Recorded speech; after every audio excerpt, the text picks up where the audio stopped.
about expression, I commonly hear that we need to feel it. Well, I'm not going to go into that right now, but I would like to explore the tools we can use to show better how we can accomplish these feelings. And so with that, I would like to talk about notation.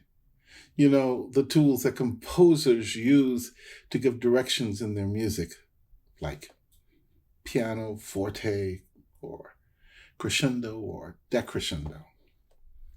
Well, for years I've been creating and using my own notational representational tools to help me remember what I was doing in the music. Things that showed me where I wanted to go, what I wanted to do with the music. So, why don't we start with what I used in the beginning when I first started doing this, when I first started using these notational graphics. You see, it all started when I was waiting for a lesson. I must have been 13 or 14 years old.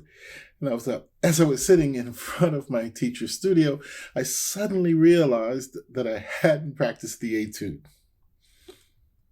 that he'd given me at the last lesson. As my teacher was very strict, I knew I was in big trouble, so I had to learn it quickly, but there were no practice rooms available. So I sat there and looked at the etude and saw that there were places that I knew would cause me problems. So I put just before those places a sad face to remind me to slow down and take care. This was the beginning of my notational graphic use. Here, let me show you where I might have used it in Fiocco's Allegro.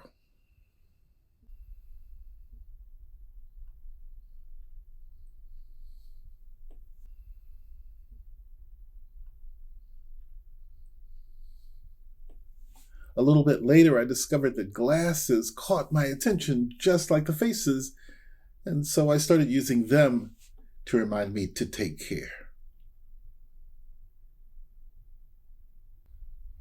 Later, I started using this graphic to show me where I should be playing in the bow.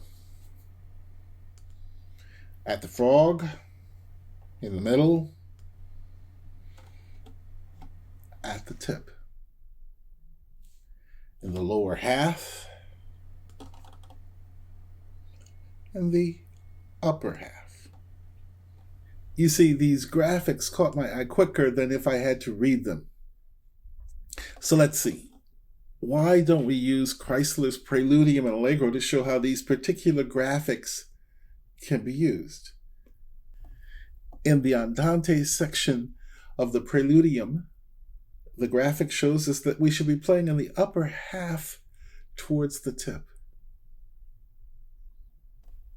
Or in the Allegro, this section should be played at the frog. So moving on here is a simple arrow, but it shows clearly a direction. That direction being moving forward. And here we are moving backwards or making a retard. The next ones are very interesting to me, as sometimes in music, what we do with the music seems directionless. Or should I say, it's just simply difficult to notate. Well, here is my effort in trying to find a way to notate this kind of movement, this kind of a regular movement. It could either be going forward, backwards, or just in a totally directionless manner. And here is how I use these markings. Let's have a look at Kroll's banjo and fiddle. We are in a meno mosso, but I want to move forward just a bit and then slow down just a bit as well. I think my graphics help to show this in a clearer manner. What about in the first movement of Ravel's Violin Sonata? You see, here I want to do something a bit halting And so this graphic helps to show this. Or in this seldomly played work by Chrysler called Grave, you see, I want to move forward, but then at the grandioso, move in ways that aren't predictable. I think the graphic helps to show this quite well. So these are some of my markings, but you can, of course, make up your own. What's important is that by using these, by creating others, you have a way to be even more specific about what you want to do with the music. You have a way to go deeper and clarify in your mind how to do what you want to do. Hope that this is helpful. See you next time.